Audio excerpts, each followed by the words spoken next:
Alright, in this video I want to do a breakdown of the results of the state election in Hessen. We had two state elections in Germany recently, one in Bavaria and one in Hessen, and they were very important tests and signals for the parties in Germany, both in the government and the opposition. And I did a quick overview video on the results we got, but I want to take a deeper dive and look at the total analysis of what happened. And today I want to focus on Hessen. So here we have the results from the election. As you can see, the CDU clearly won with 34.6%, with the AFD, SPD, and Greens coming second, third, and fourth, all within a few points of each other. And first, I want to look at the results as compared to the polling aggregate and to what was expected. And we can see that the CDU was expected to win. However, they did overperform by a few points, expecting to get 32% in the last poll. They ended up with 34.6. The AFD also performed by about 2.5 points. They were expected to get around 16, and they ended up with 18.5%. This was an increase of 5.3 from their previous result.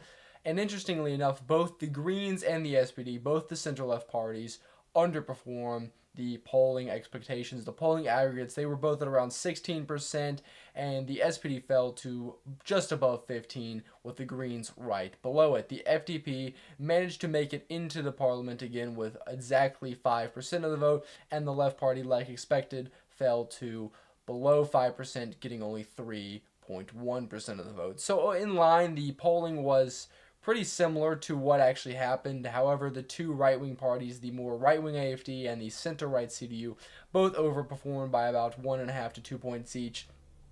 And both of the left-wing parties, the center-left parties rather, the Greens and the SPD underperformed, getting about a point and a point and a half lower than what they were expected. Now I want to look at the map of the state of Hessen. This was the result in 2018. We can see that the CDU in the color black covered most of the rural areas, with urban centers going to the SPD and the Greens. The SPD does well in its traditional heartland in the north, as well as some of the industrial cities. They do pretty well in the outskirts of the cities, whereas the city centers themselves, such as parts of Frankfurt, which is the biggest city in this state, go to the Greens. And if we take a look at the results for 2023, we see a huge drop. We see that the SPD got completely wiped out, did not win a single direct mandate. This means these are the seats that are directly elected by people. You have two votes in German elections, one for a party and one for a local representative. And this doesn't change the overall result for the SPD in terms of seats, but this is a blow to the party. This is a blow to their morale. The fact that they were not able to win in any district, and even in their heartland, they were very poor in terms of their performance. And the Greens managed to hang on to a few seats in Darmstadt and, of course, the middle district of Frankfurt am Main. They were able to hold on to the urban centers, especially the city center, the middle of the major cities, vote heavily for the Greens. Now, if we take a look at the results of the votes for each of the parties, we see very interesting things here. The CDU was able to take a lot of votes away from both the Greens and the SPD, and as well as the FDP. And this is for a number of reasons. The CDU was able to take other center-right voters away, or maybe centrist voters from, for example, the FDP, because they have a similar message, whereas a lot of these voters from the SPD and Greens were probably swing voters or more independent voters that had supported the left-wing parties in the past but are now supporting the CDU, mainly because the CDU is in the federal opposition. A lot of these voters probably voted based on their opinion of what's going on in Germany right now, what's going on with the federal or national politics. And we see, interestingly enough, 47,000 Nichtwähler, that is non-voters, that is people who are registered to vote that did not vote in previous elections, turned out for the CDU. So a pretty mixed result for their increase. But we do see 17,000 voters going to the AFD, and that helped the AFD to make some of the gains that it did. Now, if you look at the Greens, it is a grim picture for them. They lost votes pretty much everywhere, including the SPD, which also lost votes. So you can see there's kind of a shift here. Maybe the Greens lost some votes to the SPD, so that the SPD losing this many to the CDU didn't have as big of an impact. And this is kind of what happens. It's a flow moving around from different parties to different other parties, and so sometimes it's kind of confusing to break down, but that's what happens. The left party actually sent some of its voters back to the Greens. That helped kind of the Greens just a little bit, but this also took part in the reason why the left party was able to fall below 5%. But you see overall the Greens sent voters pretty much everywhere. even including to the AFD and FDP, which they do not have much in common with, but we see the most of them, the majority went to the main parties. And what's interesting to note is for the SPD, they lost a lot of voters to the CDU, a lot to the AFD, but they did make some gains. And this shows that the SPD was able to, despite the fact that they made about 50,000 voters from other left wing parties, they suffered so heavy losses going to the right that it wasn't able to compensate for it. And we saw that the SPD dropped around 5 points, getting their worst result in this state. We also see some of the voters went to other parties, or 21,000 of them went up and actually didn't vote, didn't show up. So turnout did affect this election, as we see 24,000 for the Greens that went to becoming non-voters. And the turnout for this election was a few points below what it was in 2018, so that had definitely a role to play in this election. If we look at the AFD, we see that they gain overall from a lot interesting left. Their most of their gains come from the SPD, but also a lot from the FDP. And those are from the parties, but if you look at, of course, non-voters or from other parties, they get 46,000 voters, and that has been something that the AFD has been very good at. The AFD has been specialized at mobilizing non-voters, people who have not voted before, not active in politics, energizing them, getting them out to the polls, and that can kind of give the AFD a boost because a lot of times these people won't answer in polling. They're non-voters, so usually they won't be asked, they won't be reached by the survey companies or the polling institutions, and so this is somewhat of a reason why it explains somehow how the AFD can overperform polls a lot of times. But we see the center-right voters from the FDP and CDU are switching, but also more of the working class voters, a large chunk from the SPD and Die Linke also went to the AFD, so they are able to make inroads with left-wing voters. And we see the FDP here. We see they suffered heavy losses, not only to the CDU and AFD, of course, but just voters kind of going anywhere. They did take some left-wing voters, so what we see here is a trend where some of the left-wing voters are going to the CDU and FDP, and then those voters from the CDU and FDP are going to the AFD, as we can see here. So there's a general shift to the right in this state. There's some losses from Die Linke across the board. It explains why they got cut in half and will not be represented in the state legislature. But that is just a breakdown of kind of where the voters went into the different parties. I want to look at now the age groups, and this is very interesting to look at. So we see here in Hessen, the CDU got 35% of the vote, roughly, but it is definitely skewed towards older people, meaning the 70 and older age bracket voted 48%, and as you get younger and younger, the amount of vote that the CDU gets is lower and lower, and even among the 18 and 24-year-olds, they did very well. Of course, lower than what they got in the other age groups, but they were still able to win in that age bracket, but by a less margin. The Greens, what's interesting to note, collapsed amongst the youth vote. Now, the Greens struggle amongst the elderly and older voters and usually do extremely well amongst the youth vote, but we see something interesting happen here. Amongst 70 and older, the Greens actually gained support. However, amongst the 18 to 24-year-olds, which is their bread and butter, this is their most important voting bracket. This is the group that backs the Greens more than anyone. They should have been able to easily win this group. They are at 15%. That is an 11-point drop, which puts them at third place, not only behind the CDU at 21%, but behind the AFD, which means that the AFD is now beating the Greens in certain areas with young voters. And we see the Greens in general lost support across the board, except some small gains from the olders. But what's important to note is that this 70 and older age bracket does have very high turnout.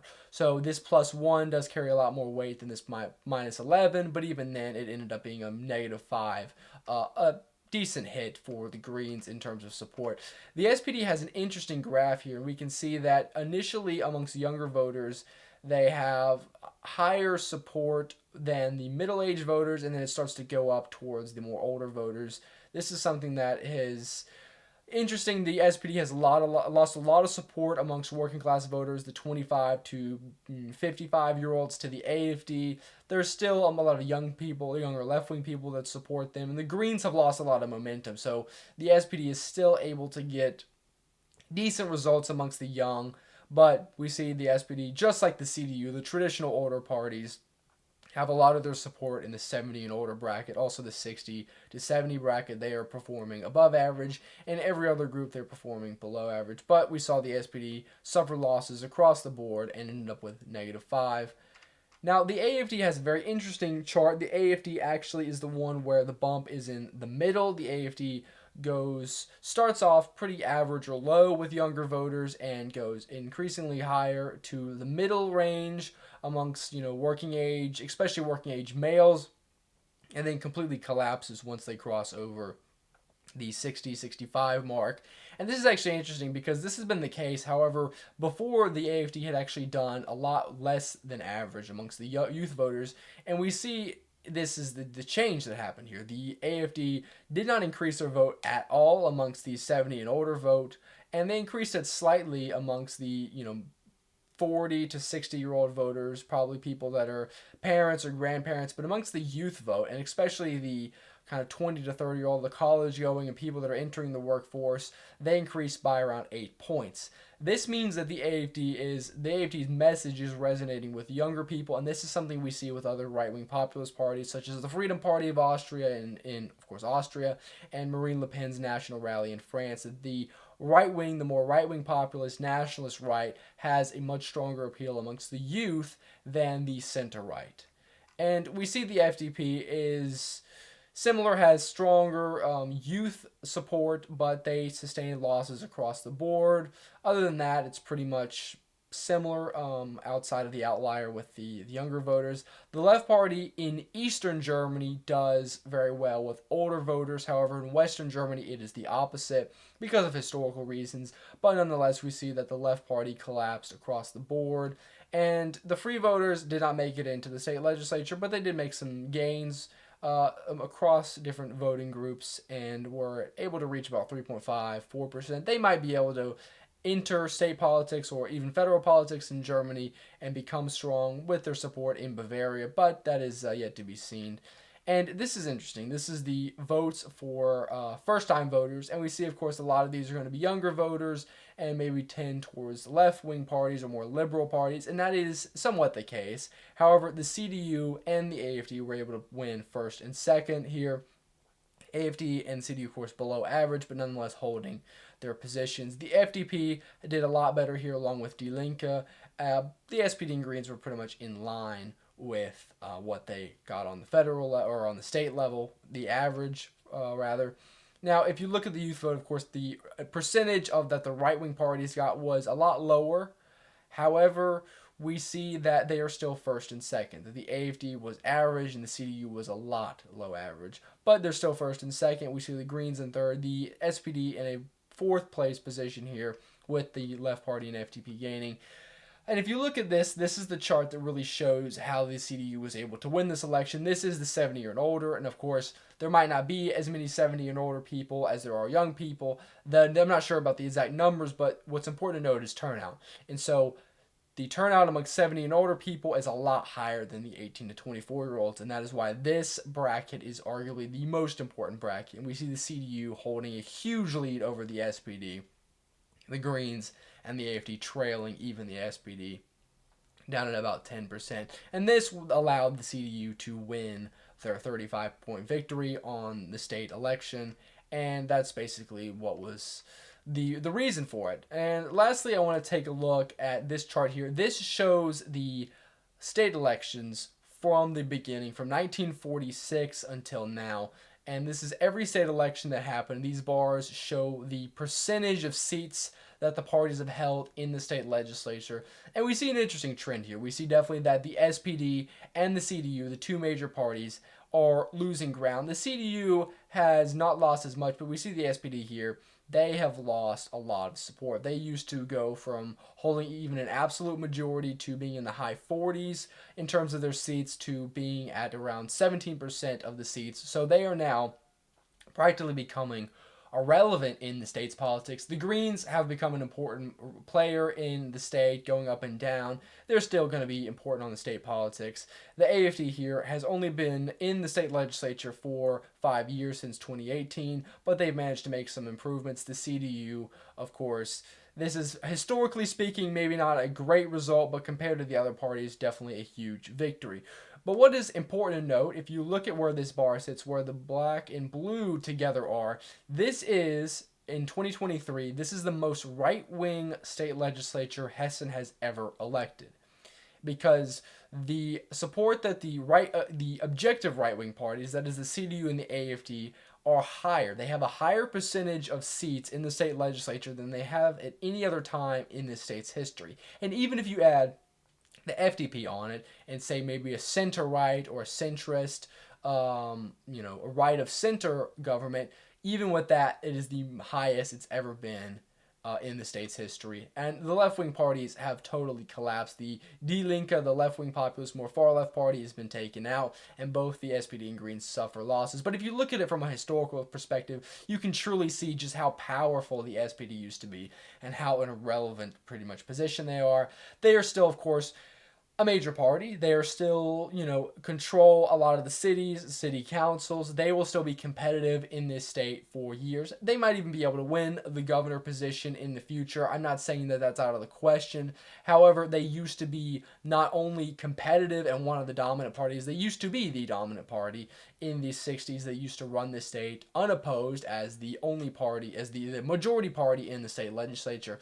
And now they are basically behind the Greens. Although they beat the Greens in this election, it's, I think, clear that in the future the Greens will likely overtake them again. And they will not be part of the government. And not only are they not part of the government, they're not the main opposition leader. The AFD has overtaken the SPD as the main leader of the opposition, which further weighs their influence and power on the state level. So that is going to be it for this video. I just wanted to give a deeper dive into the state election in Hessen, what it means, and what the results showed. And I will be doing another video soon on what happened in Bavaria, looking at the results in a similar way. This election was no doubt an important test for all the parties, an important signal to the federal government. Also do some videos talking about how this affects federal opinion polling going into the European elections next year and afterwards the federal elections. But that will be it for this video. I hope you all enjoyed, and thank you for watching, and I'll see you in the next one.